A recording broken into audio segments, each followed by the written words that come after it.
नमस्कार। 5 अगस्त 2020 शायद ये इस वर्ष का एक ऐसा दिन है या ऐसा दिन होगा जिस दिन बहुत से लोग खुश होंगे।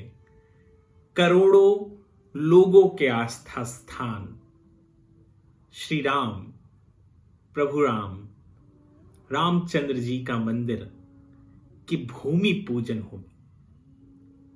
आज से सैकड़ों वर्ष पहले जब प्रभु राम ने दशहरा के दिन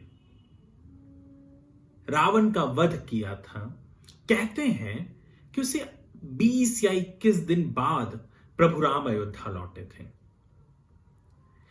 तकरीबन 3000 किलोमीटर का जो रास्ता 18 से 20 दिन के अंदर प्रभु राम ने, सीता ने और लक्ष्मण ने तय किया था। बहुत सारे सवाल होते हैं लोगों के मन में कि उस वक्त कैसे प्रभु राम, सीता और लक्ष्मण ने इतनी लंबी दूरी इतने कम दिनों में तय की। हालांकि बहुत सारी बातें कही जाती हैं इसको लेकर कि शायद ऐसे हो सकता है कि यदि प्रभु राम, सीता और लक्ष्मण बिना रुके, बिना थके निरंतर चलते रहे तो वह 20 से 21 दिन में लंका से अयोध्या पहुंच गए। ये जो एक भाग है, ये एक हिस्सा है। दूसरी कहानी इस तरीके से भी कहते हैं कि यह भी हो सकता है कि प्रभु राम, सीता मां और लक्ष्मण ये घोड़े पे आते थे और कुछ समय बाद जैसे ही वो एक राज्य से दूसरे राज्य में जाते थे, वहां पर घोड़ा बदल दिया जाता था। तो घोड़े की जो गति होती है वह 100 किलोमीटर या 150, 120, 130 किलोमीटर एक दिन में या 1.5 दिन में तय कर सकता है। तो हो सकता है, मुमकिन है कि यदि वह घोड़े को बदलते हुए आए प्रतिदिन तो शायद बिना रुके, परंतु घोड़ा जैसे ही थके दूसरा घोड़ा वो ले ले, या जैसे ही किसी अन्य राज्य में घुसे वैसे ही दूसरा एक घोड़ा ले ले और घोड़ा बिना रुके आए तो इतना दे। और तीसरी जो मुझे लगता है कि बहुत ज्यादा ही मुमकिन है वो ये है कि रावण के पास विमान था।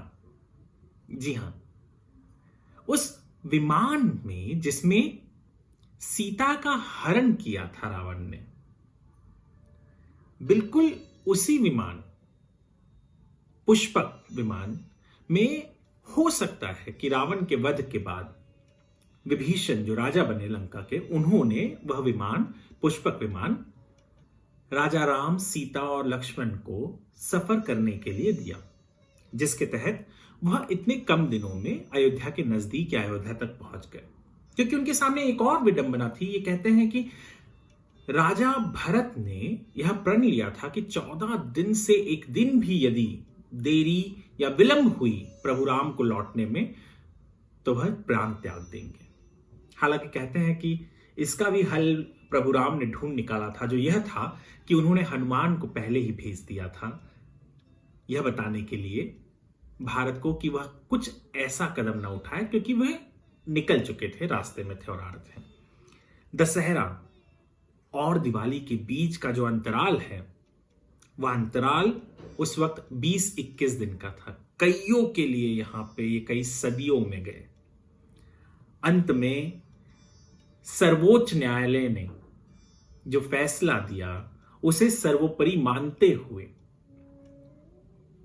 5 अगस्त 2020 को अयोध्या में राम जन्मभूमि जो मंदिर है बनने जा रही है, उसका भूमि पूजन है, उसकी भूमि पूजन हो रही है 5 अगस्त 2020 को।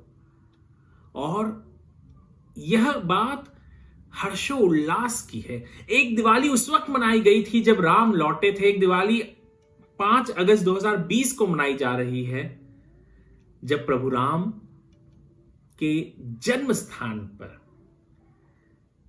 करोड़ों के आस्था स्थान प्रभु राम के जन्म स्थान पर, जन्मभूमि पर उनके मंदिर का निर्माण हो रहा है। राम यदि कहें तो ये सारी कहानियां जो हैं कि उन्हें इतना दिन या 20 दिन 21 दिन कैसे लगा। वो भगवान थे, या उनके पास कोई ना कोई शक्ति तो थी ही कि वे एक दिन में भी वो रास्ता तय कर सकते थे, परंतु उन्होंने फिर भी 20 या 21 दिन लिए वहां से, लंका से अयोध्या आने के लिए। क्योंकि प्रभु राम एक ऐसे उदाहरण है जिन्होंने हम सबको यह सिखाया कि इंसान को किस तरीके से इस धरती पर जीवन बसर करना है। ज्यादा लोभ न करें, किसी और के अधिकार को न मारें, किसी और के स्त्री पर नजर न रखें, किसी स्त्री पर नजर न रखें उसके स्वयं के इच्छा के विरुद्ध। प्रभु राम को इस तरीके से हम याद रखते हैं। धन्यवाद।